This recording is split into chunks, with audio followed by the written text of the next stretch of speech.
Montrer la grande chaîne, mais ça, c'était mon gros fun. Là, tiens, grand rond. C'était n'importe quoi, mais on avait-tu du fun? On a-tu vu des fiascos de grande chaîne dans la vie? Hein? En tout cas, ça, je pense que c'est le plus gros fiasco de la danse traditionnelle, en général, c'est la grande chaîne. Mais un coup qui ont compris ça... Ah, mais quand tu l'as...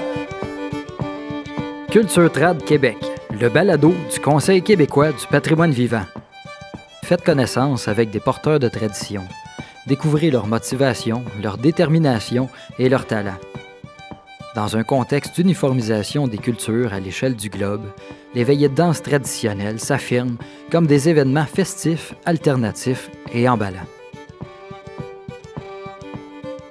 Dans ce premier épisode, Normand Legault, gigueur et caleur d'expérience, reconnu en 2021 par le Programme national des maîtres de tradition vivante, s'entretient avec Yael Azoulay, elle aussi gigueuse et calleuse. Il se rencontre au Domaine Mézeray, un lieu mythique pour les veillées de danse à Québec. Moi, j'adore tomber sur la force musicale, commencer une figure avec le 1 et puis le terminer sur la fin du mouvement. De l'autre côté, il y a un agencement il y a un jeu qui est tellement le fun à faire que les danseurs connaissent pas, que le caleur seul le sait, ou la calleuse, mais j'aime me fier au rythme de la musique et puis c'est très important d'avoir un bon choix musical en arrière parce que si la musique est bonne, moi, je vais être pas pire, je vais être le fun, je vais être bon. Puis les danseurs vont avoir du plaisir. Tu sais, l'important, c'est ça. T'es pogné entre les danseurs qui veulent du fun, les musiciens qui jouent. C'est un peu le catalyseur, un peu du fun de la soirée. Fait que faut que tu pousses les danseurs à avoir du plaisir, à t'écouter, toi qui mènes, mais il faut que tu sois supporté par tes musiciens, il faut que tu les encourages, il faut que tu es à la fois musicien et danseur. Fait que des fois, tu es plus l'un que l'autre. Des fois, tu es gigueur parce que tu envoies un step quand ça c'est trop fort, tu sais. Ben oui, mais ça... Chaîne les bras droite, chaîne les bras gauche, chaîne les bras droite, chaîne les bras gauche, un dernier coup, droite au centre, bras gauche au troisième, 4 coupes par la main, 4 coupes par la main, droite part sur la main, droite change la main gauche, dos et dos sur le coin. Il n'y a rien comme vivre une veillée pour vraiment comprendre ce que c'est. Puis Dieu sait que j'en ai amené du monde dans des veillées là, qui n'avaient jamais fait ça avant. Puis juste pour le principe, c'est pas parce que je veux que la personne devienne fervent, on n'aime pas tous les mêmes choses dans la vie. Là. Moi, je fais pas partie de j'aime pas tous les styles de musique, puis j'aime pas toutes les formes de danse. Fait que c'est correct aussi. Je pense pas que mon but, c'est de convertir. C'est de l'essayer, tout simplement. Je l'ai écouté, la musique black metal, pour savoir que je ne l'aimais pas, finalement, cette musique-là. Fait que c'est correct aussi. Une veillée de danse, c'est comme une forme de danse sociale en groupe. Le caleur ou la calleuse, c'est la personne qui explique la danse au début, puis pendant que la musique joue. On parle ici de musique en direct avec des musiciens trad en chair et en os. Comment devient-on accro à la danse traditionnelle québécoise? Alors, plusieurs sont initiés par le biais des troupes de danse. C'est le cas de Normand puis d'Yael. Ce qui a été formateur au niveau de la danse, au travers de l'apprentissage, c'est le fait d'avoir dansé beaucoup de danse internationale, parce que tu danses une danse grecque, une danse portugaise, une danse yougoslave, bulgare, polonaise ou française, belge. En tout cas, tu peux mettre à travers une foule de rythmes. Donc, ça accoutume les jambes à suivre les tempos en 7-8, 13-16, 9-16. Ça a été formateur puis utile pour la gigue qui est arrivée plus tard, parce que déjà la rythmique était présente. Et puis, il y avait toujours cette illusion de regarder les plus vieux qui dansaient déjà sur scène, qui nous précédaient. On avait hâte de grandir pour faire partie de la troupe des grands. Alors, quand tu avais ta place, parce que c'était contingenté, puis à l'époque, il fallait avoir 18 ans pour être dans la troupe des grands, parce que je peux remonter dans les années 60, il y avait un aumônier qui venait ouvrir la répétition et qui s'assurait que les jeunes couples qui dansaient se comportent de façon honorable. Ah ouais? Mais on faisait pas de trad toujours, de trad, j'appelle de set ou de quadrille. C'était totalement d'un autre domaine. On dansait des chorégraphies. Donc, c'était du mouvement de pas de gigue qui n'avait pas rapport là, je m'en rends compte aujourd'hui, mais dans le temps, on croyait vraiment à ce qu'on faisait. Là. On était des costumés, puis on était des représentants.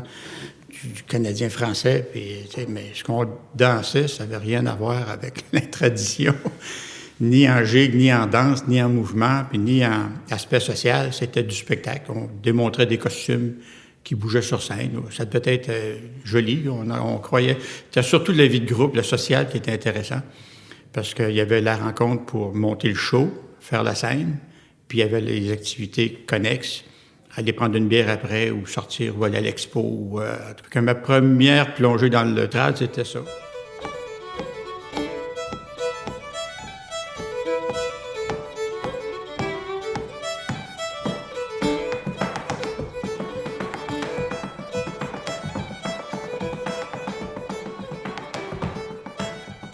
C'était aussi vers le même âge, vers 7-8 ans à peu près, que mes parents m'ont inscrite au Pied Léger de Laval. Dans le fond, moi, j'ai commencé à danser là, je venais de Laval. Tranquillement, la même chose, on faisait plus des danses internationales, surtout jeunes. Puis à un moment donné, la gigue arrive aussi dans le parcours. Puis moi, j'ai vraiment accroché quand j'ai vu de la gigue pour la première fois. Puis aussi, c'est quand on est jeune, on regarde les danseurs de la troupe. Puis moi, à l'époque, quand j'étais jeune, les danseurs de la troupe, c'était Jean-François Berthiaume, c'était Dominique Desrochers. Ma passion pour la gigue est arrivée comme ça. J'ai eu ma phase Riverdance aussi, là, où est-ce que, là, tu sais, évidemment, tu te dis, waouh, la gigue irlandaise, t'as le goût de faire ça. Je checkais pour voir comment on fait pour faire des auditions, pour être là-dedans. J'ai eu toute la phase irlandaise, là, vraiment. L'international, j'ai tripé, mais assez vite, on dirait, j'ai comme, j'ai pris le chemin du Québécois. Puis j'ai décidé de m'impliquer là-dedans beaucoup, même si mes parents, moi, c'est pas familial du tout, évidemment. Mes 2 parents ont immigré ici, fait que ça pouvait pas venir de la famille ou quoi, mais ça a été comme un appel, une curiosité, puis aussi l'aspect d'enseigner, la pédagogie. Moi, ça m'a toujours parlé beaucoup. J'avais toujours le goût d'enseigner. Puis c'est comme ça que j'ai décidé d'aller faire un cours de chœur, en fait, parce que là, je me disais... Ça va être ça, mon pont entre les autres, tu sais. Qu'est-ce que moi, je suis en train d'apprendre, puis les autres, tu sais, c'était par le chœur que j'y trouvais mon compte, finalement. Il y avait, oui, enseigné la gigue, mais il y a eu quelque chose là-dedans, dans cet appel-là aussi, qui a été le fun. Puis je suis allée faire mon cours de chœur, là, à la SPDTQ, là, à l'École des arts de la veillée, avec Gérard Morin. Puis c'était le fun, ça avait aucun sens, tu sais, c'était supposé durer 1 heure, cette affaire-là, ça durait, c'était des veillées, là, c'était comme 3-4 heures, on était inarrêtables. C'était des parties, dans le fond, là. On amenait nos amis pour pouvoir faire les sets. On était beaucoup de filles à prendre le cours à l'époque. Fait que là, Gérard nous a comme transmis beaucoup de répertoire. Puis après ça, j'ai commencé à me promener un peu.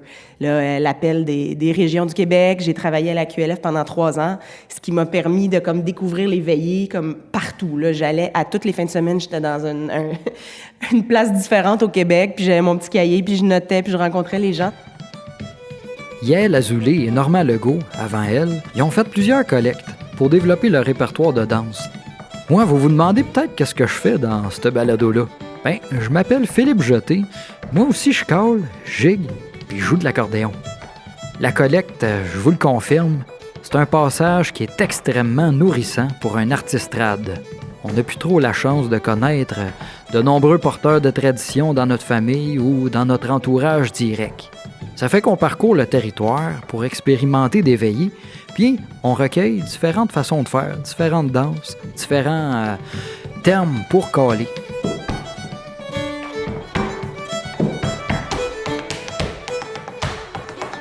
Quand j'allais danser dans le milieu traditionnel, il y avait une autre ambiance, une autre folie, une autre dynamique, plus relax, plus relâché, plus les gens dansaient pour le plaisir d'être ensemble. Il n'y avait plus l'obligation de faire la ligne droite puis se tenir le dos droit. Puis que j'ai accroché là-dessus, puis j'ai tombé dans le chaudron, comme on dit.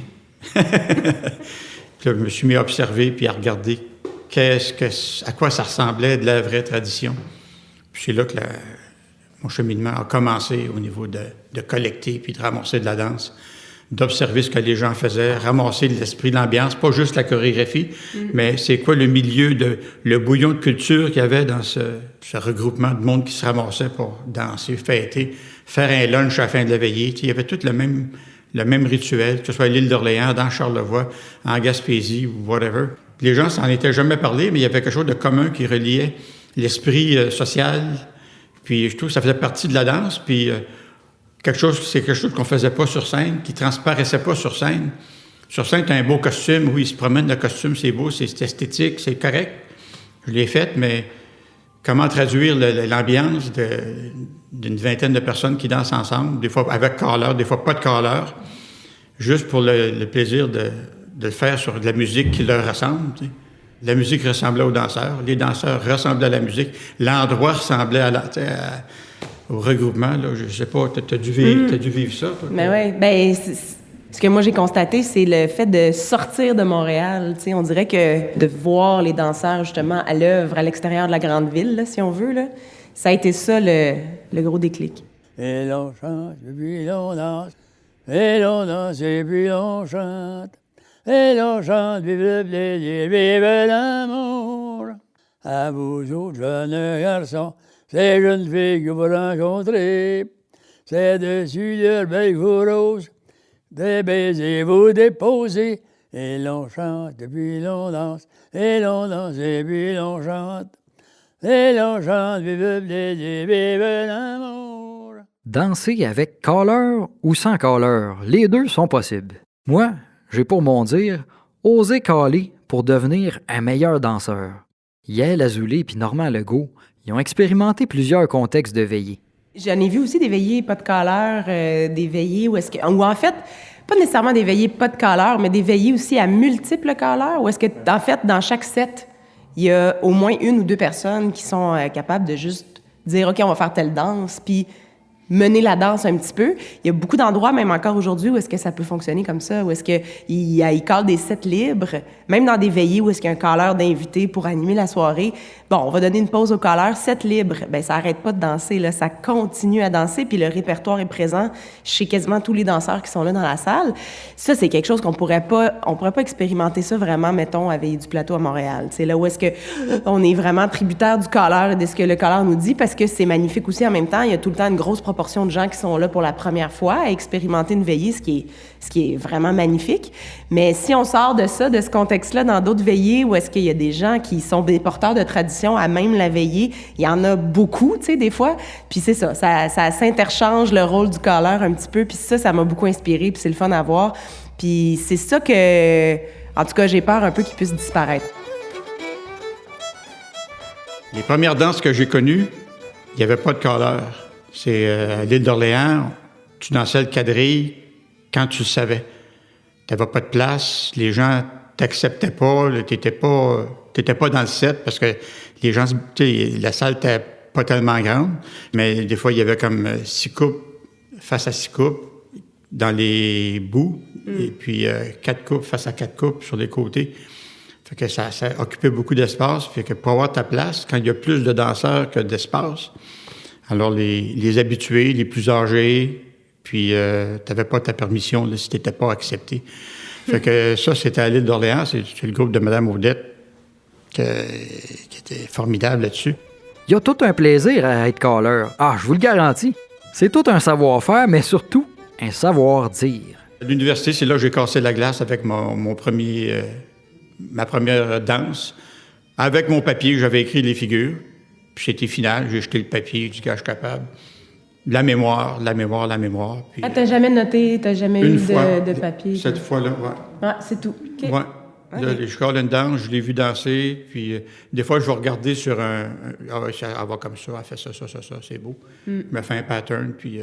mais je commence toujours la veillée avec 0 plan de match, là, ça va dépendre du monde, quelles bêtes qu'ils ont, comment ils sont installés, quel niveau ils sont. Sont-tu des gens qui n'ont jamais dansé? C'est-tu des touristes? C'est-tu des jeunes Américains qui ont juste envie de sauter? C'est-tu un club du 3e âge?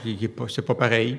C'est-tu des enfants? Il y a plein de contingences, mais là, c'est un autre domaine. Clair. Mais le collage, c'était ça. Puis de fil en aiguille, bien, une danse en apprend à l'autre. Puis tu regardes comment l'autre fait sa danse, tu dis, tu t'apprends à regarder. Puis un coup que tu connais le fonctionnement le scénario de la danse, ta chorégraphie principale, bien, tu sais que ça va. Puis à force d'enseigner ces danses-là, bien, tu décortiques, puis tu expliques encore mieux. Fait que l'usage fait que tu es capable d'aller plus loin dans ton cheminement, puis de faire des trucs compliqués à du monde qui n'ont jamais dansé, parce que tu as un bon choix de mots, t'expliques brièvement. Faut pas que l'explication de ta danse soit plus longue que la danse réelle. Ça, c'est une autre affaire à vérifier, là. Ah ouais, il y a plein de choses, effectivement, puis on s'améliore avec le temps. Nous autres, au début, justement, on calait des veillées à 2-3 calleuses. On s'appelait les call-in. Puis là, on s'alternait la veillée avec Marie-Soleil puis Véro pour que... Parce que tu dis une veillée complète, c'est parce que ça peut être long là, quand tu commences. Là. Fait qu'on s'alternait les danses. Puis comme ça nous donnait une chance de reprendre notre souffle parce qu'on réalise pas, mais... Tu sais, c'est ça, le calleur, la calleuse, c'est une grosse soirée. Là. Les musiciens, ils arrêtent de jouer entre les tunes pendant que toi t'expliques. Les danseurs peuvent prendre un break n'importe quand. Mais le calleur, il arrête jamais. Tu sais, soit que t'es en train de caller, soit que t'es en train d'expliquer, soit que t'es en train de caller. Fait que c'est exigeant. Moi, j'ai trouvé ça exigeant vite. J'étais comme, wow, OK, tu sais, on sous-estime le rôle. Puis aussi, c'est que si tu viens engagé par la musique et tout, comme il disait Normand, un moment donné, tu gigues, un moment donné, Fait que, tu sais, physiquement, tu t'impliques aussi, tu parles sans arrêt. Fait que ben des pastilles pour la gorge sont là, ils entrent en jeu, mais c'est un gros exercice vocal. J'ai eu même un moment donné une amie orthophoniste qui me disait « Yael, tu cries trop, là, tu sais, tu uses ta voix pour rien, fais attention, t'as pas besoin. » Tu sais, c'est comme de trouver les façons aussi pour durer, là, dans la soirée sans trop s'épuiser. Puis, fait quoi, on apprend au fil du temps qu'on les fait, puis on choisit. Moi, je me fais des plans un peu, quand même. Je me donne une banque de danse, tu sais. Puis j'ai souvent comme en 2 colonnes, mettons, le niveau, tu sais, plus facile, Puis après ça, je joue avec. Puis peut-être qu'après ça, je scrape. Il y en a une qui me vient en tête, finalement. Tu sais, je suis un peu... C'est flexible, on va dire, mais je me mets une banque, là. Puis j'essaie toujours de... c'est peut-être parce que si j'ai pas ton âge, là, mais j'essaie de casser une nouvelle danse presque à chaque veillée.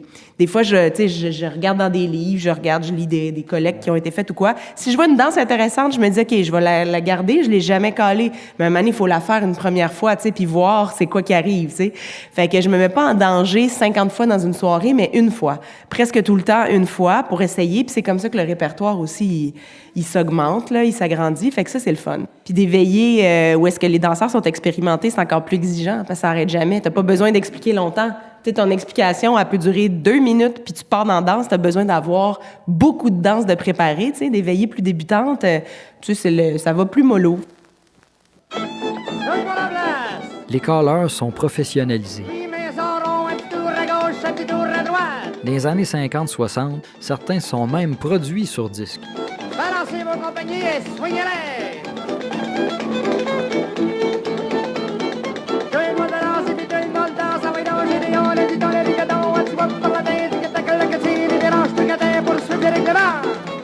Les premiers sons de calleur que j'ai eus, c'était sur disque.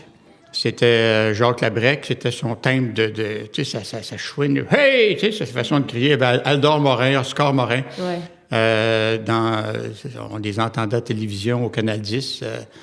J'étais chez Isidore. Il y avait toujours un petit peu de danse, mais c'était vraiment télévision, là, c'était contingenté.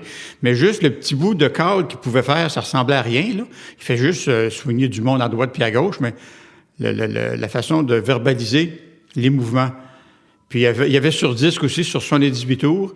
Souvent, il y a des 78 tours qui enregistraient des calleurs qui callent n'importe quoi, parce qu'on essaye de suivre, puis ça ressemble à rien. C'est une séquence de verbiage, de bouts de call réels, mais mis tellement n'importe quoi que, tu sais, quand la chaîne des dents, mais les gens n'ont pas le temps de la faire aller-retour, qu'ils n'envoient un autre, puis de la ronde à droite, la ronde à gauche. Puis, mais ça rentrait quand même sur un phrasé timé.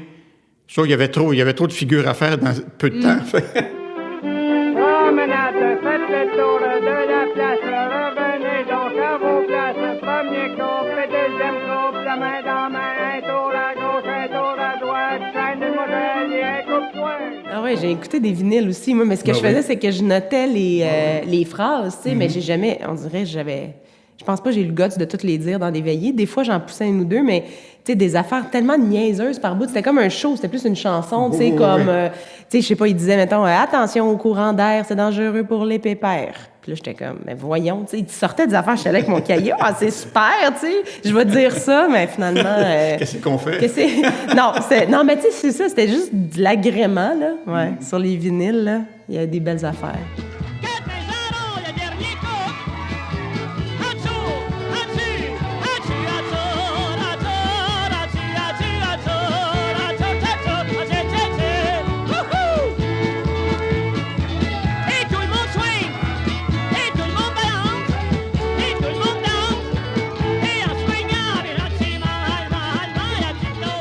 Les débutants sont toujours les bienvenus dans les veillées de danse.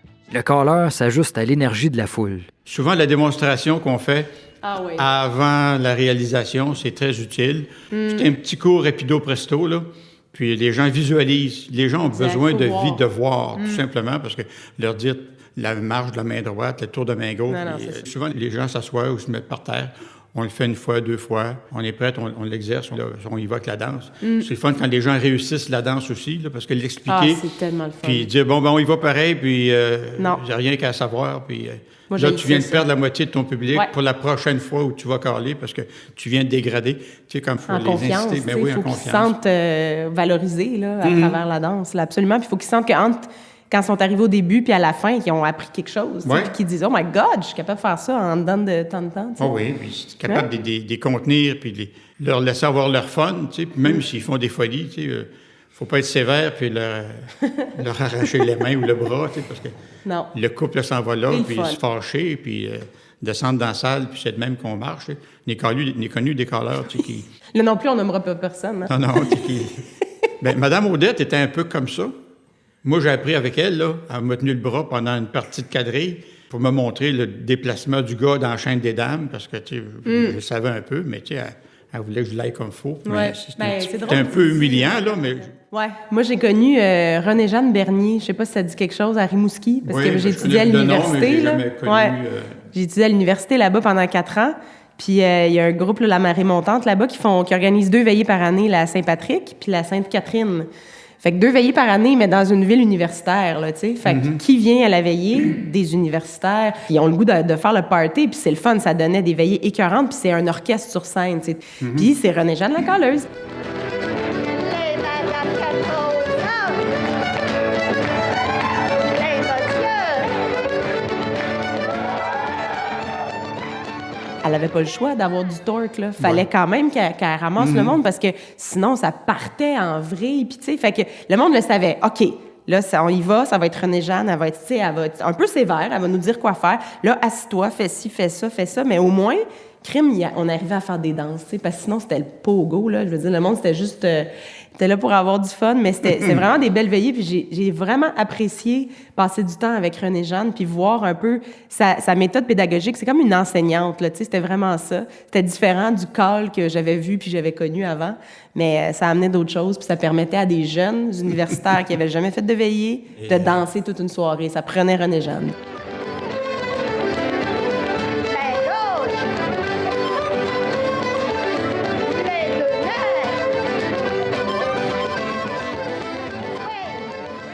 fait penser au pavillon La Tourelle en 1978, quand les veillées ont commencé, là, tout de suite après la veillée des veillées, le gros festival, la Lucam.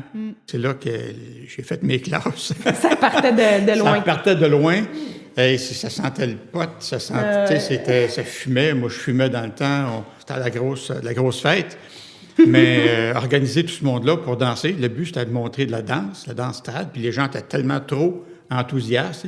Fait que juste faire un rond, fait que ça commençait de base. Tu sais, c'est le cercle, un cercle intérieur. Puis il y avait trois étages de ronde pour apprendre à se tenir les mains, tourner à gauche en même temps, tourner à droite, Ouais. apprendre gauche, puis apprendre droite. Ouais. Puis après ça, c'est le premier mouvement, la ronde en petit groupe à 4. Puis l'étoile, main droite, le petit moulinet, la main droite, on va à gauche, main gauche va à droite. Juste ça, là, je faisais avec la moitié de ma veillée. Juste, Je sais bien. c'était incroyable. Puis il n'y avait pas question de faire de 7 à 4 couples. Là. C'était des grands promenages. Puis c'était ça. On ne va pas faire d'autre chose. Il y a trop de monde, et puis la semaine suivante, puis l'autre semaine. Puis tranquillement, ben ça réussi à faire un set, faire l'oiseau dans la cage, tu sais, ce qui était connu, c'est facile à faire. Ouais. Le remettre dans la tête qu'il y a un règlement, tu sais. Puis quand le monde vient de danser, comme je dis, c'est toujours des chevaux ou une meute de chiens qui courent dans le champ, tu sais, c'est toujours... il y a trop d'énergie, là. Faut tirer les rênes. Puis un coup que tu as réussi ça, première chose, c'est qu'il t'écoute, qu'il arrête de parler, qu'il arrête de fumer, qu'il arrête de boire. C'était des belles années. Un tour de crochet droite à votre compagnie. Un tour complet au crochet droit. Un tour puis de crochet droite. On continue, grande chaîne, main gauche. Main droite, main gauche. Normand se remémore les premières fois, dans les années 70, à l'Université Laval, quand il a exercé les danses qu'il avait collectées en Beauce, dans Charlevoix, puis dans la région d'Inverness. J'ai étudié en ethnologie, et puis dans mes travaux, j'avais pris des cours avec Simone Voyer, puis dans la formation, il fallait collecter ou faire des travaux de recherche. Alors, mes recherches, moi, c'était surtout danse, musique. Contes, quand il y en avait qui passaient. Moi, je m'intéressais un peu à la soirée, à la veillée, à la fête. Quand je suis arrivé à l'université, bien, c'est ces danses-là que je me suis mis à confronter. Parce qu'il faut que je l'explique, la façon dont je l'ai vu danser, avec des mots qui ressemblent à ce que j'ai entendu sur disque. Il faut que je m'invente un rythme, une rythmique, quelque chose de le fun. Pas carrer plate, là, comme si on récite un chapelet, là, tu sais, un peu comme ça se faisait à 7 heures le soir. Vierge Sainte, donnez-nous la grâce de célébrer dignement vos louanges et la force de résister aux ennemis de notre salut. Un coleur plate, là, c'est plate C'est longtemps. vraiment plate. Oui, vraiment. On nommera personne. Non. Non, c'est pas que c'est plate, c'est que des fois, il n'y a pas de concordance entre la musique, le choix musical, le choix du ton. L'intonation, le volume. La rythmique, la swing. le verbiage, le choix des mots. La pandémie a freiné toutes les veillées de danse au Québec. Ah là, ça nous démange de recommencer à danser en groupe. C'est la mémoire qui en prend un coup. Le fait de ne pas caler, on perd toutes des petites ramifications qui font le lien d'une danse à l'autre. Puis pendant que tu cales souvent, il y a une danse qui te vient en tête, tu dis, on va en faire celle-là après. François Vachon, professeur titulaire à l'École de psychologie de l'Université Laval, s'intéresse à la psychologie cognitive de l'attention. Quand on fait une tâche ou une activité pour une première fois, eh bien, à ce moment-là, c'est un contexte qui va nous demander beaucoup de ressources mentales, beaucoup d'attention pour nous concentrer sur les différents aspects de la tâche. Et puis à ce moment-là, on va faire plus appel à une mémoire qu'on dit déclarative, la mémoire des souvenirs. Mais à force de faire la répétition, eh bien, on va finir par apprendre, par s'améliorer. Par la suite, on tend à atteindre un certain plateau. Donc les apprentissages avec la répétition commencent à être plus lents. Mais c'est à ce moment-là que commence ce que je pourrais appeler la procéduralisation, donc la transformation de la trace en mémoire qui va se consolider, puis qui va devenir comme un peu un genre de programme d'ordinateur qu'on va pouvoir activer par la suite lorsqu'on va refaire l'activité en question. Comment l'attention du danseur se partage-t-elle entre les indications du caller, les gestes avec son ou sa partenaire, puis la musique?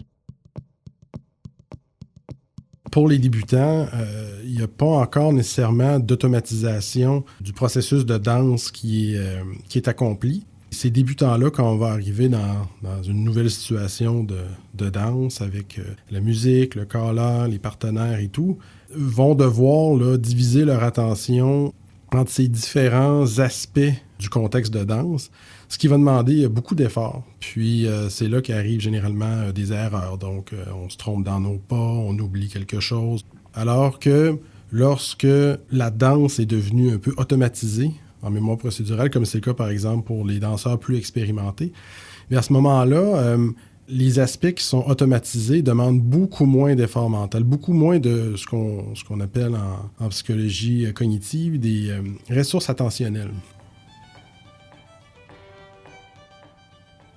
Il y a un certain débat dans les écrits scientifiques concernant la capacité de notre cerveau à faire vraiment deux tâches en même temps. Puis les données les plus récentes semblent suggérer que notre cerveau n'est pas capable de faire nécessairement deux tâches en même temps, mais il va alterner rapidement entre deux tâches. Il y en a qui disent que ça prend à peu près un quart de seconde là, pour alterner d'une tâche à l'autre. Donc, on n'est jamais purement en multitâche. Un coup que la danse est enseignée, les gens la font.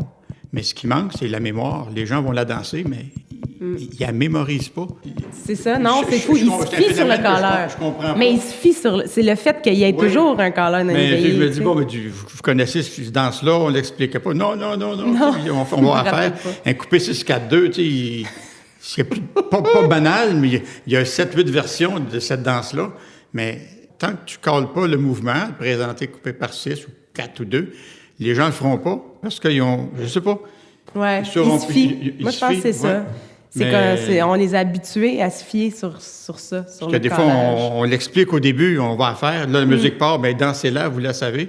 Oui. Il fige. Mais tu vois, c'est drôle. Oui, puis c'est aussi peut-être parce que chaque colleur les colle différemment aussi. Aussi. Puis c'est pas placé sur la musique au Québec non plus nécessairement. On aime commencer sur une phrase musicale, finir sur une phrase musicale. Mais les figures, à part dans les quadrilles précis ou quoi, sinon, il n'y a pas de structure. Le 6-4-2, là, un moment donné, ça finit 6-4-2. Si toi, tu le calles ou moi, je cale, ça va pas nécessairement être la même durée. Fait que les gens ont pas de repères. Pourquoi les danseurs deviennent-ils dépendants du calleur?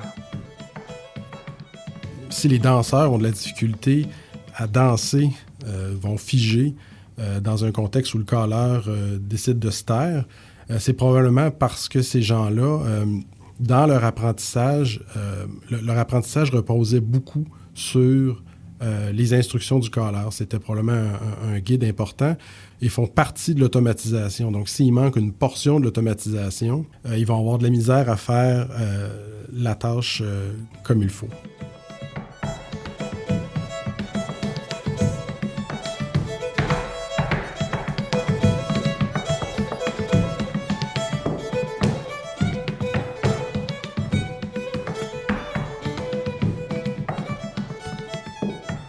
Quand j'ai commencé à aller aux États-Unis, puis que là, il y avait les veillées de contredanse américaines, puis les calleurs ils callent 2 fois la danse, tu sais, puis parce que c'est seté, c'est 4 temps de ça, 4 temps de ça, 8 temps de ça, puis après, tu recommences. Ils callent ça 2-3 fois, puis après ça, ils s'assoient, puis ils regardent le monde danser, tu sais, puis s'il y en a un qui joue de la musique, il jouera, mais, tu sais, là, je me disais, ça pourrait être ça aussi, caler, tu sais, genre caler 2-3 fois la figure, puis après ça, laisser le monde danser, laisser du silence aussi, tu sais, j'étais comme, ça faisait du bien de danser en écoutant vraiment juste la musique, en n'ayant pas tout le temps de la voix, tout le temps du vocal. Puis là, en tout cas, après ça, j'ai fait des expérimentations avec Bon Débarras, avec qui je cale souvent, puis parce qu'on voulait justement essayer de créer quelque chose, là, une façon de faire la veillée que nous autres, on avait le goût de s'approprier un peu. Puis inspirer un peu, entre autres, de ça, de la façon qu'ils font, où est-ce que je me disais, le band, allez-y, faites un solo d'un instrument, diminuez le volume, augmentez le... Tu sais, pas juste jouer du reel, toujours à la même intensité, la même affaire. 1, 2, 3, go, accordéon, piano, nanana. J'étais comme, on pourrait-tu jouer un petit peu avec ça? Puis même moi, je peux diminuer ma voix, je peux augmenter ma voix, je peux arrêter de parler, Fait qu'on a comme exploré ça un peu, puis on a eu des beaux moments avec, grâce à ça, tu sais, genre un solo de contrebasse qui dure longtemps pendant que le monde danse. Tout le monde par la main en foule un moment, et puis dans le milieu, encore une fois, les femmes au milieu, les hommes par la gauche, changez de côté, puis revenez. On salue la dernière, on soigne le suivant, on soigne la suivante, et puis haute ta cabine, et puis soigne mandoline, et puis haute ton jupon, soigne donc mandelon, soigne la fort, c'est pas mal dans le corps, domino, tout le monde chaud. La tradition des veillées demeure vivante, parce que les occasions de danser sont à l'année, puis partout au Québec. Pas juste au jour de l'an puis dans le temps des sucres. Pour que le secteur se développe encore plus, il manque une coupe d'ingrédients.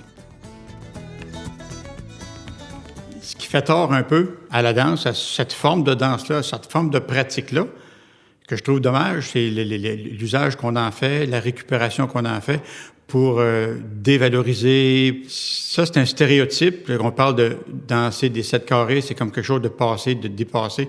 Puis d'après moi, si les choses sont bien faites puis bien mises en situation, je pense que ça peut être une forme qui va être à développer, qui va prendre son essor.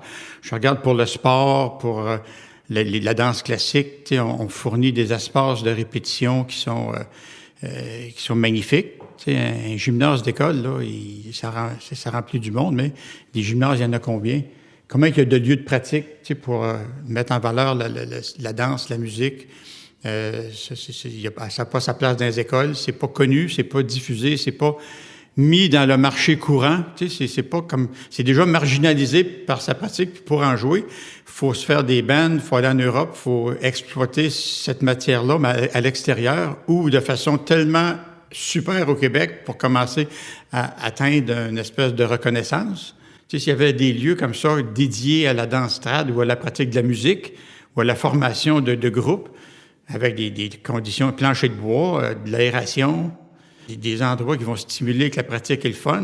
Il devrait en avoir au moins un par grande région. Tu sais, je regarde Québec, Trois-Rivières, Montréal, Sherbrooke, Saguenay. Mais je pense aussi que ça passe. En tout cas, moi, je crois fort beaucoup à la politique municipale en général versus, mettons, la politique fédérale, dans le sens où tu peux avoir un gros pouvoir d'action plus c'est petit, plus c'est à une petite échelle. Puis j'ai l'impression que le trad aujourd'hui, justement, ce qu'on a besoin de faire, c'est de revaloriser tous les petits lieux où est-ce que ça se passait. C'est par des petites poches que ça finit par faire, des mouvements puis des courants. Puis c'est de trouver les personnes, justement, et les cœurs qui vont pouvoir se rallumer à certains endroits. Il y a quand même beaucoup de régions où est-ce que, malheureusement, avant, il y avait de quoi qui se passait puis qui se passe plus rien. Mais je pense que ça peut ressurgir. Je pense que on doit donner des moyens puis des outils dans chaque localité pour faire valoriser les répertoires locaux puis les musiciens locaux. Ça passe vraiment par une décentralisation, d'après moi, pour que, après, quand un band a l'opportunité de tourner au Québec, ce qui est assez rare, mais s'ils vont à quelque part, qu'il y ait des gens qui s'intéressent à la musique traditionnelle dans cette ville-là, et non pas juste en Angleterre. Dans son pays, vraiment que le plancher en branle. Dans son pays, vraiment que le plancher en branle. Dimanche dernier, j'ai été veillé dans son ma bergère au gué. Dimanche dernier, j'ai été veillé dans son la bergère au gué. Sur mon chemin, j'ai rencontré le dimanche. Dans son pied, léger légèrement, que le plancher en branle. Dans son pied, léger légèrement, que le plancher en branle. Mon chemin, j'ai rencontré, dans son ma bergère au gué. Mon chemin, j'ai rencontré. Ben, tout passe par la transmission, là. Ça s'en vient, mais il y a des batailles, c'est long. Mais j'ai commencé en 71, 72 à me battre pour ça. Le temps bouge, tu sais, j'en ferai peut-être pas pendant 10 ans encore. Peut-être 20. J'ai demandé de l'accompagner dans son ma bergère au gué. Demandé de l'accompagner dans son ma bergère au gué. Elle a dansé, elle a sauté le dimanche. Dans son pied, légèrement, que le plancher en branle. Dans son pied, légèrement, que le plancher en branle. Elle a dansé, elle a sauté, dans son ma bergère au gué. Dans dansé, elle a sauté, dans son ma bergère au gué. Elle a usé de ses souliers le dimanche. Dans son pied, légèrement, que le plancher en branle. Dans son pied, légèrement, que le plancher en branle.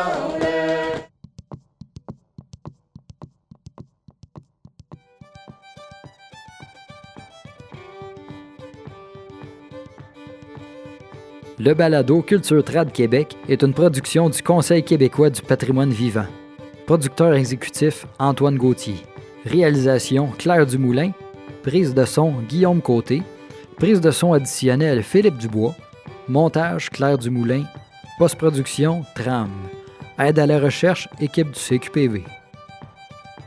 Merci aux invités Normand Legault, maître de tradition vivante, et Yael Azoulay, calleuse pour l'entrevue puis la performance de Gigue. Merci à François Vachon, professeur titulaire à l'École de psychologie de l'Université Laval, pour sa participation. Merci à Nicolas Babineau pour la musique. On entend entre autres au violon le Ril des Grands Pieds, un air traditionnel. Chanson par le maître de tradition vivante Jean-Paul Guimont et son chœur invité au studio B12. Les extraits sonores proviennent d'une veillée de danse au domaine Mézeray, organisée par Estrade, le Centre de valorisation du patrimoine vivant, avec Normand Legault au call en 2018. D'une veillée de danse avec Bon Débarras et Yael Azoulay. D'une veillée de la marée montante avec René-Jeanne Bernier au call, une captation de Télé-Québec. Le chapelet en famille, archive de Radio-Canada, avec Monseigneur Paul-Émile Léger, extrait du 8 mars 1951. Ce projet est réalisé grâce au soutien financier du gouvernement du Québec. Pour savoir où danser, consultez le site Internet du Réseau des veillées de danse au Québec.